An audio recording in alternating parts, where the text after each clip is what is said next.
Alright, in this lesson we're going to look at some simple quadratic equations. And a simple quadratic equation is very similar to the types of equations you've been looking at recently. So we're starting again.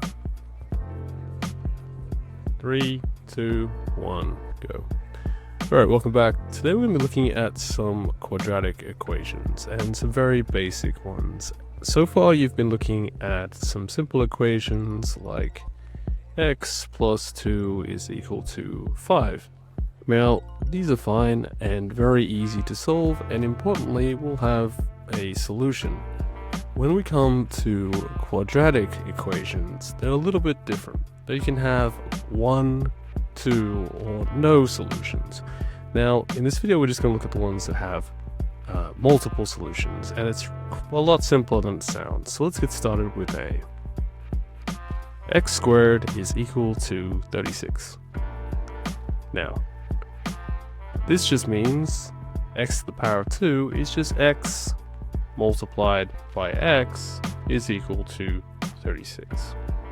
To undo this operation, to undo our power of 2, what we can do is say that x is equal to the square root of 36.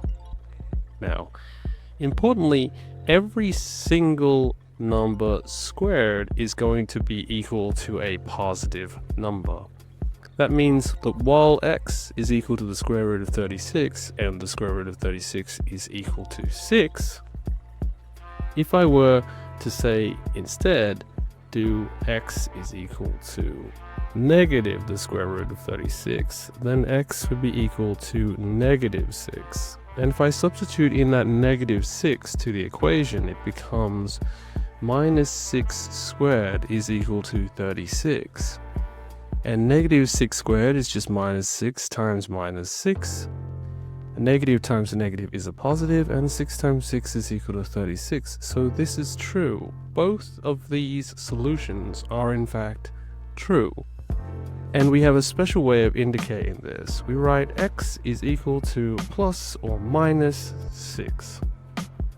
Now this is a scenario in which x has two solutions. If I were to do something like x squared is equal to negative 9, well, unfortunately, there is no number squared that will produce a negative number, so this has no solutions. And something like x squared is equal to 0 will only have one solution, which is 0. So most of the time we're dealing with situations in which we have two solutions. Looking at b, we have x squared is equal to 121. That means that x is either equal to the positive square root of 121, or x is equal to the negative times the square root of 121. And that means that x is either equal to 11 or negative 11. And that means x is equal to plus or minus 11. In C, we have x squared is equal to 1. So x is equal to the square root of 1, or x is equal to the negative square root of 1. And that means that x is either equal to 1 or x is equal to negative 1. So x is equal to plus or minus 1. Finally, for D, we have x squared is equal to 81. That means x is equal to either the square root of 81 or x is equal to negative times the square root of 81, which means x is either equal to 9 or negative 9. So x is equal to plus or minus 9.